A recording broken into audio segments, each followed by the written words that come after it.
Integrated mathematics चॅनलवरती तुमचं स्वागत आहे. आज आपण पाहणार आहोत फंडामेंटल्स ऑफ मॅथमॅटिक्सवरील 12वा लेक्चर, ज्याच्यामध्ये आपल्याला बघायचं आहे प्रोबॅबिलिटी हा कन्सेप्ट. ओके, तर प्रोबॅबिलिटी स्टार्ट करण्यापूर्वी याच्यामध्ये काही बेसिक कन्सेप्ट आहेत ते आपण पाहणार आहोत. पहिला कन्सेप्ट आहे random experiment. Okay, random experiment म्हणजे काय असतं? तर तो असा एक्सपेरिमेंट असतो ज्याच्यामध्ये मिळणारे आउटकम्स आपल्याला माहीत असतात, फक्त तो कोणता आउटकम आपल्याला मिळेल त्याचा प्रेफरन्स काय असेल हे आपण सांगू शकत नाही. ओके, म्हणजे डेफिनेशन काय आहे? The experiment in which all possible results are non.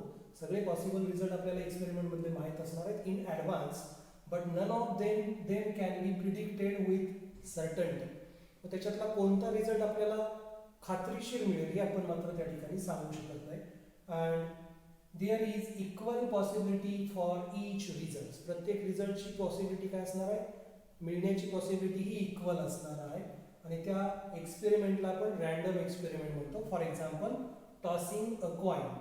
Coin toss केला तर आपल्याला माहिती आहे दोन आउटकम्स आपल्याला मिळणार आहेत, एक रिझल्ट मिळणार आहेत, एक तर हेड मिळेल किंवा टेल मिळेल. ओके, पण टॉस केल्यानंतर हेड मिळणार का टेल मिळणार हे आपण खात्रीशीर सांगू शकत नाही. ओके, मग त्या केसमध्ये आणि दोन्हीची पॉसिबिलिटी जी आहे ती इक्वल आहे. ओके, जेवढी हेड मिळण्याची पॉसिबिलिटी आहे तेवढीच पॉसिबिलिटी टेल मिळण्याची पण आहे. आणि त्याच्यामुळे टॉसिंग अ कॉइन काय आहे? Random experiment. Similarly throwing a die. तुम्ही डाय थ्रो केला तर तुम्हाला एक तर 1 मिळेल, 2 मिळेल, 3 मिळेल, 4 मिळेल, 5 मिळेल किंवा 6 मिळेल. ओके, पण खात्रीशीर सांगता येणार नाही की आता मी डायस थ्रो केला आणि मला 2 मिळणार आहे किंवा 4 मिळणार आहे. हे खात्रीशीर आपण सांगू शकत नाही. आणि मिळण्याची जी पॉसिबिलिटी आहे ती मात्र प्रत्येकाची फिक्स आहे. ओके, सेम आहे. म्हणजे टॉसिंग अ कॉइन काय आहे? रँडम एक्सपेरिमेंट आहे. सिमिलरली पुढचा कन्सेप्ट आहे आउटकम्स. आउटकम्स म्हणजे काय? तुम्ही जो एक्सपेरिमेंट करता त्याच्यामध्ये काय तुम्हाला मिळणार आहे, काय आउटकम तुम्हाला मिळणार आहे, काय पॉसिबिलिटी मिळणार आहे तुम्हाला, त्याला आपण आउटकम्स असं म्हणतो. Result of a random experiment. तुमचा जो रँडम एक्सपेरिमेंट तुम्ही करताय त्याच्यामध्ये मिळणारा रिझल्ट म्हणजे आउटकम असणार आहे. For example in an experiment tossing a coin. तुम्ही कॉइन टॉस करताय तर त्याच्यामध्ये आउटकम्स काय मिळणार आहेत? एक तर हेड मिळेल किंवा टेल मिळेल. म्हणजे दोन काय झाले? हेड आणि टेल तुमचे पॉसिबल आउटकम झालेले त्या एक्सपेरिमेंटचे. Then equally likely outcomes. Okay, याची डेफिनेशन आहे पहा. If none of outcomes occur in a preference.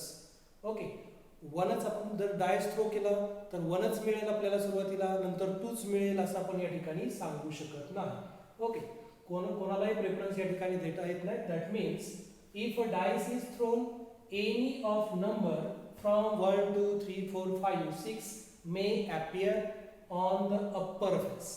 Okay, 1 ते 6 पर्यंतला कुठलाही डिजिट आपल्या अप्पर फेस वरती येऊ शकतो डायस थ्रो केल्यानंतर. ओके, तर मग त्या केसमध्ये it means each number is equally likely of to occur.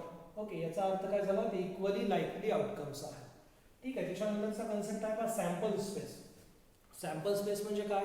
तुमचा एक्सपेरिमेंट केल्यानंतर जे काय तुमचे आउटकम्स मिळत आहेत त्या आउटकमचा सेट म्हणजे सॅम्पल स्पेस असतो. The set of all possible outcomes of a random experiment. Okay, आणि तो सॅम्पल स्पेस आहे तो एस किंवा ओमेगा या नोटेशनने डिनोट केला जातो. Each element of a sample space is called sample point. Okay, sample space म्हणजे जे तुम्हाला जे एलिमेंट मिळतात त्या एलिमेंटला सॅम्पल पॉइंट असं म्हटलं जातं. आणि त्या सॅम्पल पॉइंटचा नंबर किती सॅम्पल पॉइंट त्या सॅम्पल स्पेसमध्ये आहे एस मध्ये, तर ते डिनोट केलं जातं n of S. N of S means number of sample point in a sample space. पुढची डेफिनेशन आहे का इव्हेंट. इव्हेंट म्हणजे काय? A set of favourable outcomes of a given sample space. Okay, favourable outcomes तुम्हाला काय मिळणार आहे तुमच्या एक्सपेरिमेंटमध्ये? ओके, त्याचा सेट म्हणजे सॅम्पल स्पेस असणार आहे. सॉरी, इव्हेंट असणार आहे. इव्हेंट हा काय असणार आहे? सबसेट असणार आहे. Event is a subset of sample space. Okay, favourable outcomes तुम्ही जर काहीतरी कंडिशन टाकाल त्याच्यावरती आणि त्या कंडिशनला फॉलो करणारे जे आउटकम्स आहेत त्याचा सेट म्हणजे इव्हेंट. आणि तो इव्हेंट जो आहे तो काय असणार आहे? सॅम्पल स्पेसचा सबसेट असणार आहे. ओके, फेवरेबल आउटकम्स म्हणजे काय? Outcome satisfying particular condition. एक पर्टिक्युलर कंडिशन सॅटिस्फाय करणारे आउटकम्स. ओके, म्हणजे फेवरेबल आउटकम्स. ठीक आहे, असा हा इव्हेंट हा कन्सेप्ट आहे पहा. एकदा बघून घ्या.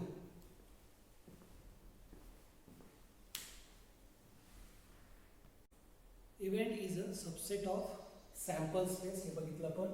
Event is a subset of sample space. If two coins are tossed, for example, if two coins are tossed and A is the event of getting at least one tail. Okay, हे काय आहे? Event आहे ज्याच्यामध्ये कमीत कमी एक tail असलं पाहिजे. ओके, दोन कॉइन टॉस केल्यानंतर या ठिकाणी सॅम्पल स्पेस काय होतोय? दोन कॉइन जर आपण टॉस केले तर पहिली पॉसिबिलिटी असणार आहे दोन्हीच्या दोन्ही हेड पडतील, किंवा एकाला हेड पडेल, पहिल्याला हेड पडेल, दुसऱ्याला टेल पडेल, किंवा पहिल्याला टेल पडेल, दुसऱ्याला हेड पडेल, किंवा दोन्हीला पण टेल पडेल. ओके, तर हा झाला आपला सॅम्पल स्पेस. ओके, याच्यामध्ये किती एलिमेंट आहेत? 1 2 3 आणि 4 एलिमेंट आहेत. आणि आपला इव्हेंट ए काय म्हणतोय? ॲटलिस्ट वन टेल असणारा आउटकम्स.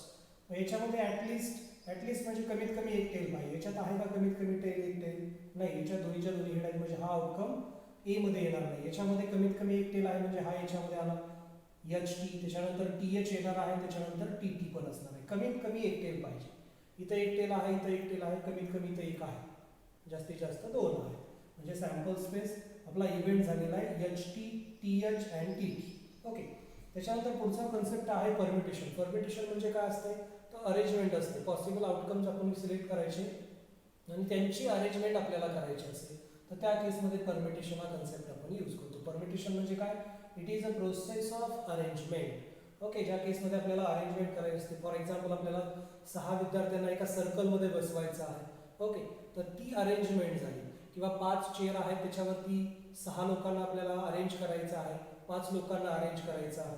तर ती अरेंजमेंट झाली. आपण सिक्वेन्स त्या ठिकाणी चेंज करू शकतो. पहिल्या खुर्चीवरती एक जण बसवला, परत त्याला उचलून आपण तिसऱ्या खुर्चीवर बसू शकतो, परत त्याला उचलून आपण 5व्या खुर्चीवरती बसू शकतो. Okay, so permutation is the process of arrangement. Permutation काय आहे? अरेंजमेंट प्रोसेस आहे.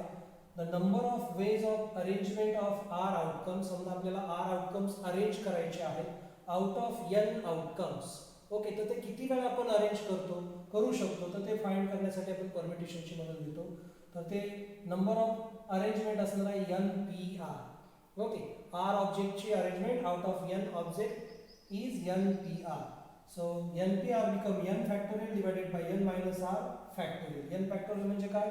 1 2 3 अप टू एन पर्यंतचे जे नंबर आहेत त्या सगळ्यांचं मल्टिप्लिकेशन. फॉर एक्झाम्पल, 4 फॅक्टोरियल म्हणजे 1 × 2 × 3 × 4.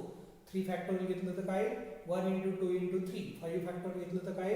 1 × 2 × 3 × 4 × 5. ओके, या पद्धतीने. पुढचा कन्सेप्ट आहे बघा कॉम्बिनेशनचा. जशी ही परमिटेशन ही अरेंजमेंट प्रोसेस आहे, तशी कॉम्बिनेशन ही सिलेक्शन प्रोसेस आहे. ओके, आपल्याला टीम सिलेक्ट करायची आहे. ठीक आहे, 12-13 प्लेयर आहेत, त्याच्यातले आपल्याला 11 काढायचे आहेत 13 मधले.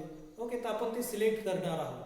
म्हणजे जिथं सिलेक्शन असतं तिथं कॉम्बिनेशन असतं. Okay, so combination is the process of selection.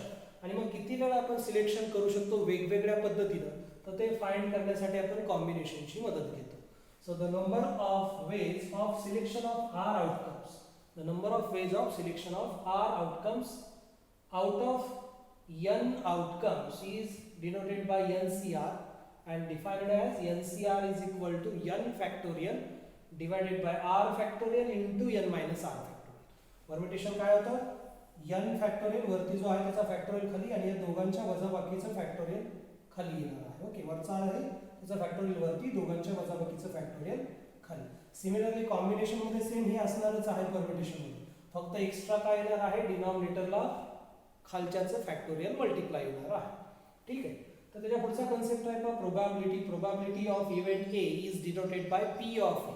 P of A हे नोटेशन यूज केलं जातं ए या इव्हेंटची प्रोबॅबिलिटी लिहिण्यासाठी, आणि ते डिनोट केलं जातं का? P of A is equal to number of sample point in A divided by number of sample points in S. Okay, A मध्ये किती सॅम्पल पॉइंट आहेत ते मोजायचे, त्याला डिवायडेड बाय एस मध्ये जेवढे सॅम्पल पॉइंट असतील त्याने डिवाइड करायचं. एस म्हणजे या ठिकाणी सॅम्पल स्पेस आहे कोणाचा? एचा. ओके, आणि ते डिनोट केलं जातं by n of A divided by n of S. ठीक आहे. For example, if 2 coins are tossed simultaneously, एकाच वेळेस आपण 2 कॉइन टॉस करतोय. Okay, what is the probability of getting at least one head? कमीत कमी एक हेड मिळण्याची प्रोबॅबिलिटी काय आहे? तर सुरुवातीला या केसमध्ये आपल्याला सॅम्पल स्पेस लिहावा लागतो. So here sample space is 2 coin toss करतोय सायमल्टेनियसली. तर पहिला सॅम्पल पॉइंट असणार आहे एच एच, दोन्ही कॉइनला हेड पडलेला आहे. परत टॉस केलं, एकाला हेड पडला, दुसऱ्याला टेल पडला. परत दोन्ही कॉइन टॉस केले, पहिल्याला टेल पडला, दुसऱ्याला हेड पडला, परत कॉइन टॉस केले, दोन्हीला हे टेल पडलेलं आहे. याच्यापेक्षा वेगळे आउटकम आपल्याला भेटणार नाहीत. ऑल पॉसिबल आउटकम्स काय आहेत? HH, HT, TH and TT म्हणजे 4 पॉसिबल आउटकम आहेत आपल्या सॅम्पल स्पेससाठी. आणि आपल्याला इव्हेंट ए लिहायचा आहे. इव्हेंट काय? गेटिंग ॲटलिस्ट वन हेड, कमीत कमी एक हेड असणारा सॅम्पल पॉईंट. याच्यात दोन्ही हेड आहेत, कमीत कमी एक तर आहेच, म्हणजे हा आला याच्यामध्ये ए मध्ये, याच्यामध्ये पण हेड आहे, तो आला ए मध्ये, याच्यामध्ये पण हेड आहे, तो आला ए मध्ये, याच्यामध्ये हेड नाहीये म्हणजे हा ए मध्ये येणार नाही. म्हणजे ए मधले एलिमेंट झाले HH, HT अँड TH झालेले 3, S मध्ये आहे 4. So probability of A become n of A divided by n of S which is equal to 3 divided by 4. A मध्ये 3 आहेत, S मध्ये 4 आहेत. So 3 divided by 4 is the probability of getting at least one head. कमीत कमी एक head भेटण्याची probability काय आहे? 3 divided by 4. ओके. मग प्रोबॅबिलिटी जी आहे, कुठला इव्हेंट घेतला तर त्याची प्रोबॅबिलिटी ही 0 आणि 1 च्या मध्ये असणार आहे. असं कधीच होणार नाही की प्रोबॅबिलिटी तुमची निगेटिव्ह आलेली आहे किंवा 1 पेक्षा मोठी आलेली आहे. ती मिनिमम किती असू शकते? 0 आणि मॅक्झिमम 1 असू शकते. ठीक आहे. त्याच्यामध्येच प्रोबॅबिलिटी असणार आहे 0 आणि 1 च्या मध्ये. 1 पेक्षा मोठी म्हणजे 1.1, 1.2 अशी प्रोबॅबिलिटी येणार नाही, किंवा 0 च्या खाली म्हणजे -1, -2 अशी प्रोबॅबिलिटी येणार नाही. ओके. तर असा हा कन्सेप्ट आहे प्रोबॅबिलिटीचा. एकदम इझी आहे, सर्व ठिकाणी अप्लाय केला जातो. पहा हा कन्सेप्ट जो आहे तो तुम्हाला 11वी 12वीला शिकायला मिळेल. तुम्ही कॉमर्सला गेलात त्या ठिकाणी प्रोबॅबिलिटी तुम्हाला यूज करावी लागणार आहे. ओके. तुम्ही इंजिनिअरिंगला ॲडमिशन घेतलं तिथं प्रोबॅबिलिटी असणार आहे. तुम्ही डिप्लोमाला ॲडमिशन घेतलं तिथंही प्रोबॅबिलिटी असणार आहे.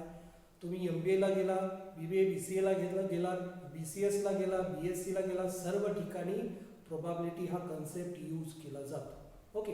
ॲक्च्युअली हा स्टॅटिस्टिकचा पार्ट आहे, सर्व ठिकाणी ते वापरलं जातं. व्यवस्थित बघून घ्या, व्यवस्थित समजून घ्या. ओके. थँक्यू.